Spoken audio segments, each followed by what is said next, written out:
O novo nascimento. É difícil fazer a transição de encontrar saúde no corpo para encontrar saúde na filiação divina, ou de depender de um salário ou de investimentos para encontrar suprimento na filiação espiritual.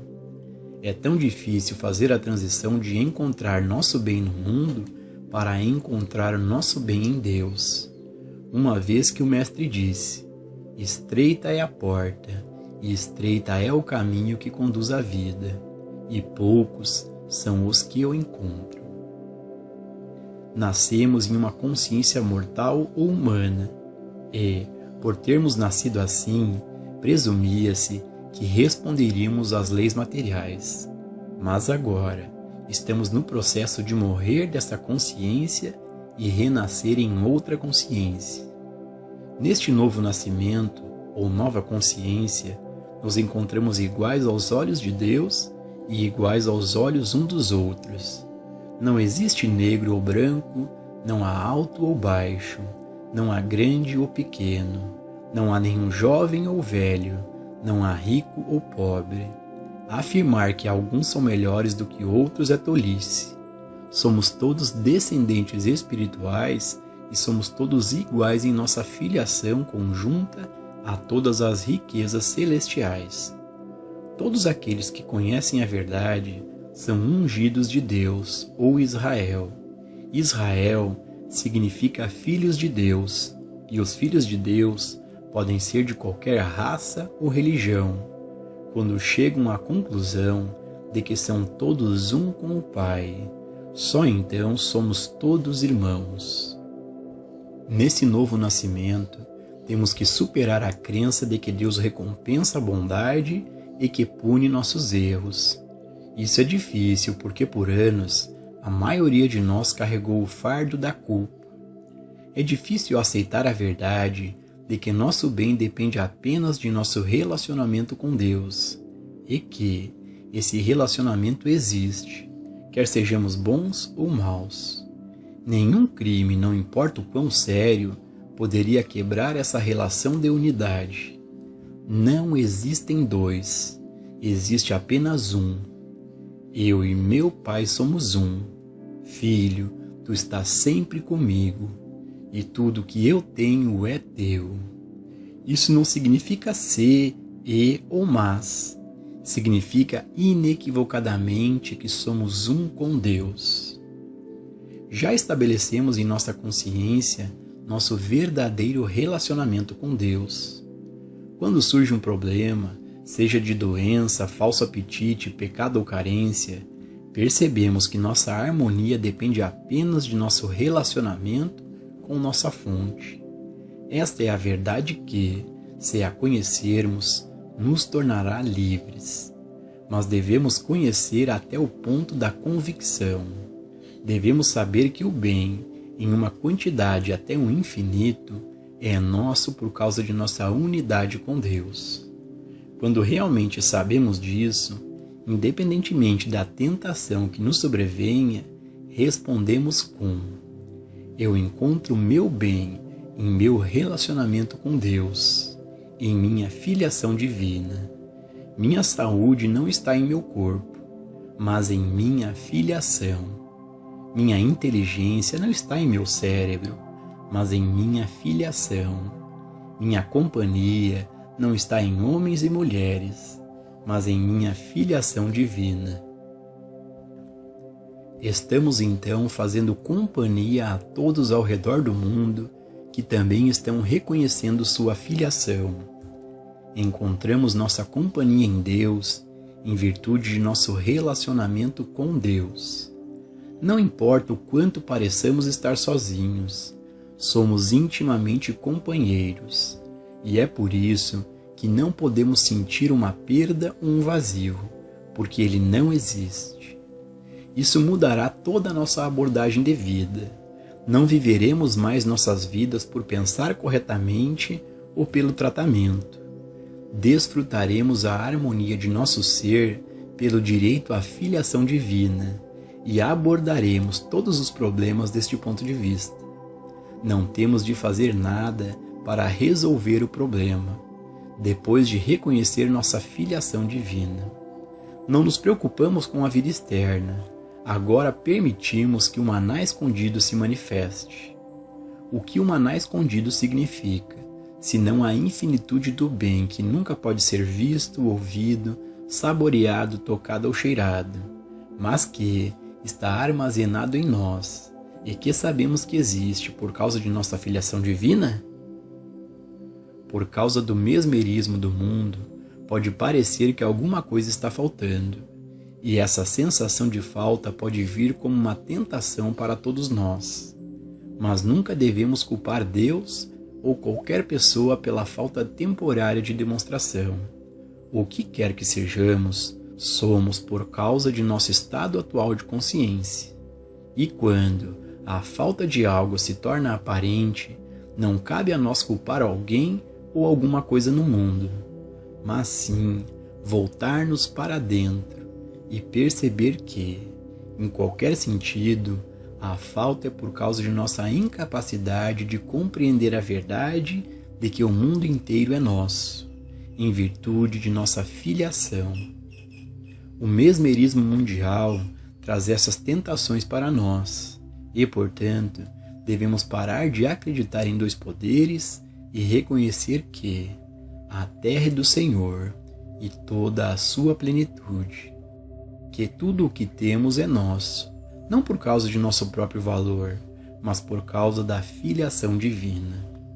Reivindicar nosso bem, sem entender que nosso bem é nosso somente por causa de um relacionamento divino, seria alimentar o ego, e o ego não deve ser alimentado. Quando sabemos que Deus é Espírito e que tudo o que Deus é nós somos, então a perfeição de Deus é a perfeição de nosso ser individual. Quando algo nos tenta, então podemos retirar nosso olhar do mundo nesta percepção. Aqui dentro de mim, mais perto do que respirar, está meu contato com o infinito, com a eternidade, com a imortalidade. Sou tão jovem quanto Deus, mas também sou tão velho quanto Deus. Todas as qualidades e todas as quantidades de Deus são minha por herança divina. Não dividimos o bem celestial entre nós. Todos nós herdamos tudo que o Pai possui. Deus é Espírito e não pode ser dividido ou feito em pedaços. Não podemos mais culpar o homem cuja respiração está em suas narinas. Não podemos mais temer o que o homem mortal possa fazer a nós. Mas somente quando estamos em nosso relacionamento legítimo com Deus, podemos fazer declarações como essa. Só então podemos dizer que nenhuma das armas levantadas contra nós prosperará. Tudo isto nos permite desviar o olhar do mundo e viver mais na interioridade, viver mais períodos de nossa vida em meditação e contemplação interior, porque, conforme os problemas do mundo nos tocam, precisamos da lembrança de que nenhum homem no mundo pode dar qualquer coisa a nós, e nenhum homem no mundo pode tirar nada de nós. Vivemos apenas em nosso relacionamento com Deus. Não vivemos no ou para o mundo. Estamos em Deus e Deus está em nós, pois somos um. Deus Pai e Deus Filho. O Filho nunca está separado e à parte de Deus. Este ponto de filiação, corretamente entendido, nos torna completamente livres do mundo, porque tudo é nosso por direito de filiação. Viver nessa consciência é o que produz harmonia, mas significa viver nela. Isso traz uma transição do homem terreno para aquele homem que encontra seu bem em sua cristandade, como herdeiro de Deus. Nosso relacionamento com Deus foi estabelecido desde o princípio e é nosso por direito divino. Isso também revela a necessidade de não viver no passado e não viver no futuro, porque viver no passado ou no futuro é viver na humanidade. Somente aqui e agora encontramos nosso bem em nossa cristandade. Não importa o quanto tentemos viver nossa cristandade, as tentações virão. Elas podem ocorrer em qualquer período de nosso progresso espiritual, mas quando elas vierem, devemos estar alertas e sermos capazes de dizer: para trás de mim, Satanás, isso é uma aparência, não um fato. Meu bem está em minha filiação divina.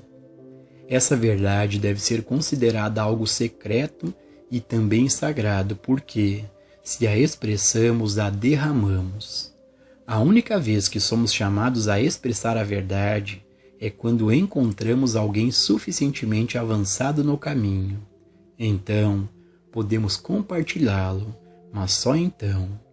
Nunca devemos esquecer que a verdade espiritual não deve ser colocada diante da mente humana.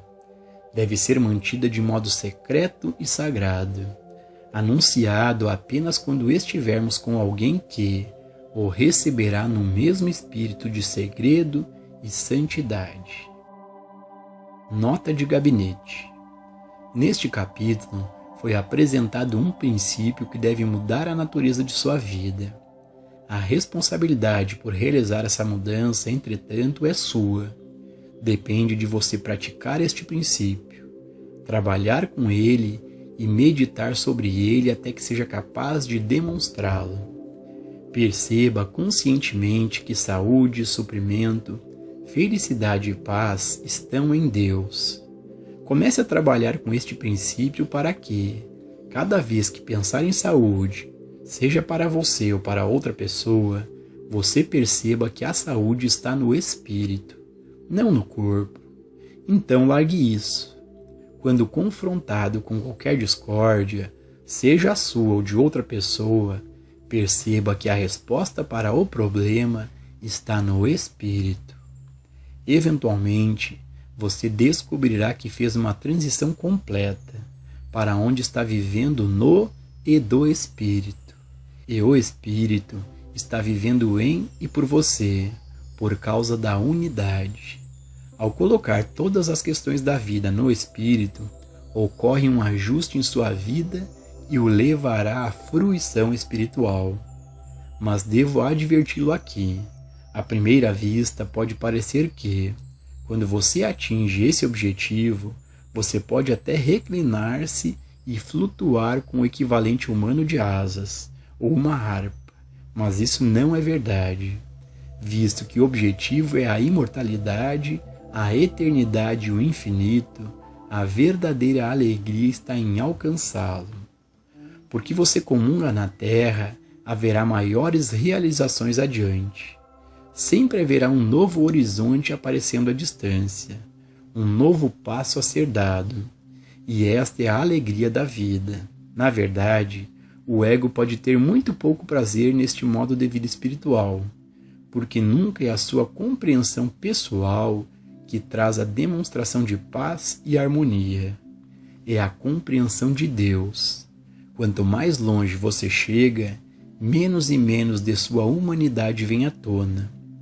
O ápice da realização é alcançado no nada do sentido pessoal, para que o espírito possa ganhar vida em você.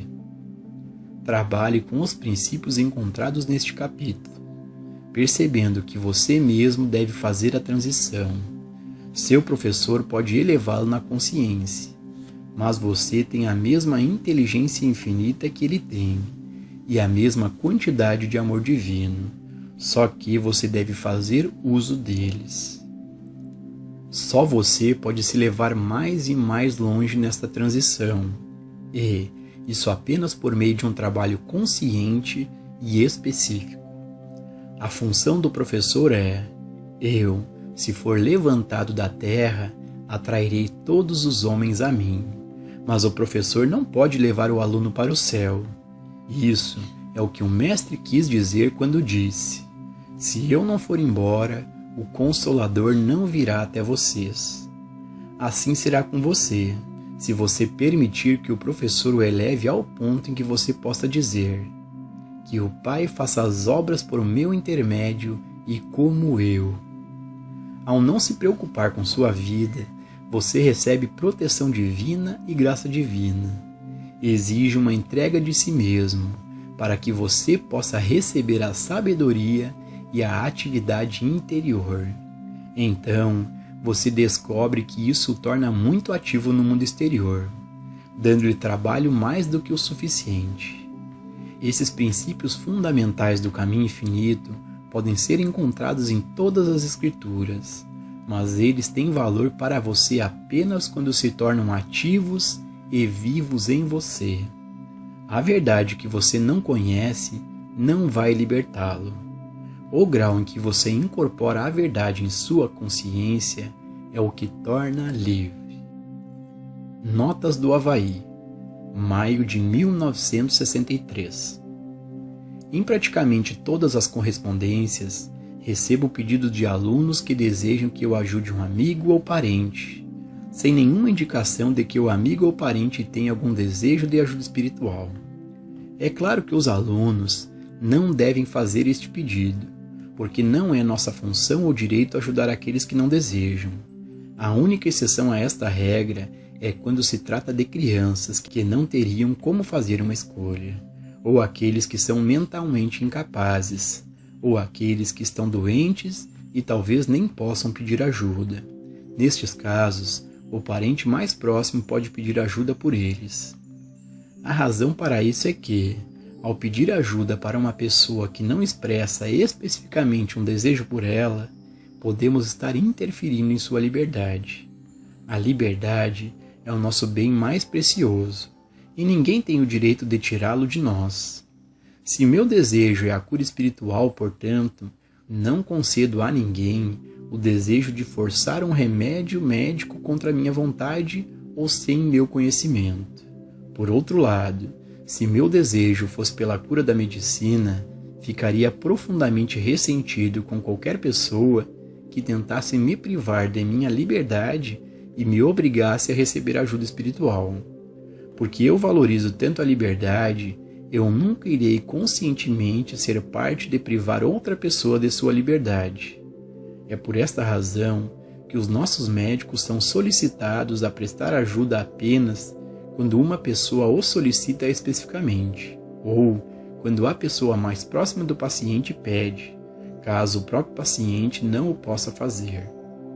Existem muitas pessoas que, pela bondade de seus corações, desejam ver seus vizinhos curados, sem perceber a grave injustiça que podem estar cometendo ao interferir em seu próprio direito de viver ou morrer de acordo com seus próprios padrões de vida.